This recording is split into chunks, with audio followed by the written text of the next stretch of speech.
भीषण गर्मी में अघोषित बिजली कटौती बनी मुसीबत। फॉल्ट और खराब ट्रांसफार्मर से लोग बेहाल। तेजी से बढ़ती गर्मी और बिजली के अघोषित कटौती ने आमजन का जीना दुश्वार कर दिया है। रविवार को 33 केवी लाइन में ब्रेकडाउन के चलते क्षेत्र में 12 घंटे से अधिक समय तक बिजली आपूर्ति ठप रही।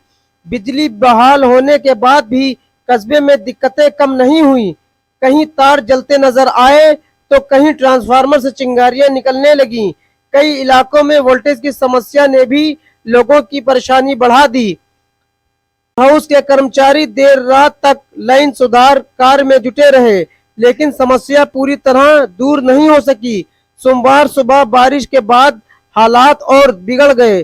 कई स्थानों से फॉल्ट की खबरें दोबारा सामने आईं, जिससे रविवार जैसी स्थिति एक बार फिर बनती दिखी।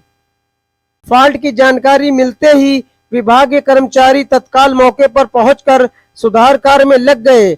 मीडिया से बात करके देखिए क्या बताया खैराबाद एसडीओ ने। भाई खैराबाद की देखिए जनता बहुत सहनशील है। मेरे साथ उनका पूरा सहयोग रहा है। और थोड़ा सा ये गर्मी का समय है, इस समय थोड़ा सा 2 महीने दिक्कत ज़्यादा रहती है। एक तो लो वोल्टेज हो जाता है और लोड अति भारिता के कारण जो है काफ़ी फॉल्ट आते हैं। और इस समय वर्तमान में है स्टाफ की कमी भी हो गई है, क्योंकि लगभग 40% स्टाफ जो है बाहर किए गए हैं। तो इसका थोड़ा सा इफेक्ट है। थोड़ा समय सप्लाई जो है रिस्टोर करने में समय लग रहा है। थोड़ा धैर्य रखें, बस जहाँ थोड़ी सी बारिश होगी इसके बाद जो है सप्लाई नॉर्मल हो जाएगी। हाँ, सप्लाई नॉर्मल अपने आप हो जाएगी। ये अभी लोड ज़्यादा है, चक्कर है जिसने 1 किलोवाट भी लिया है वो भी कम से कम 2 किलोवाट 2.5 किलोवाट यूज कर रहा है। तो जैसे जैसे बारिश होने के बाद लोड अपने आप कम हो जाएगा, ट्यूबवेल का लोड कम हो जाएगा। वोल्टेज जब इम्प्रूव करेगा तो करंट कम होगा, तो तार का जलना कम हो जाएगा। जी। कल सुबह बारिश हुई है, उसमें कुछ केबल पे फॉल्ट आई है।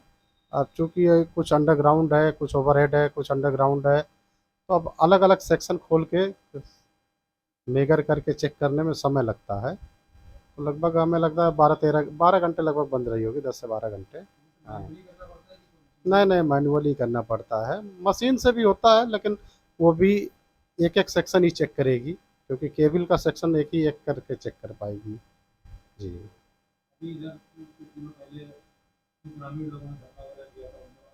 हाँ, वो खैराबाद रूरल के कल, हाँ। देखिए खैराबाद रूरल के लिए एक बिजली घर प्रस्तावित था, लेकिन बजट के अभाव में जो है कि वो बार बार आरडीएसएस में पहले प्रस्तावित था, तो उससे कैंसिल हो गया। बिजनेस प्लान में थोड़ा बजट का अभाव है, इसलिए बड़ा काम हो नहीं पाया है।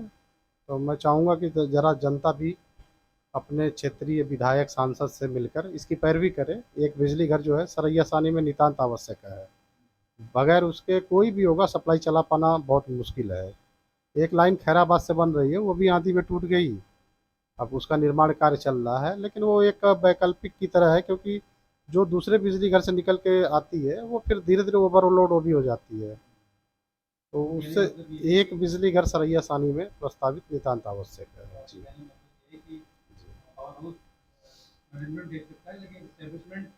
हाँ हाँ भाई, वो देखिए बड़ा अमाउंट है ना।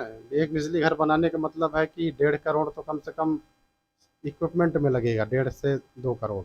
बाकी अगर लाइन 33 कितनी दूरी से आ रही है उस पर डिपेंड करेगा।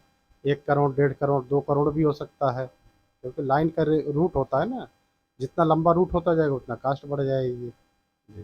तो एक बिजली घर समझिए कम से कम बनाने में 3 से 4 करोड़ के आसपास ही घर है। हाँ, ये ये देखिए क्षेत्रीय प्रयास से ही होगा भाई, ये बड़ा काम है। यहाँ के सांसद विधायक थोड़ा सा प्रयास करेंगे तो हो जाएगा। जी।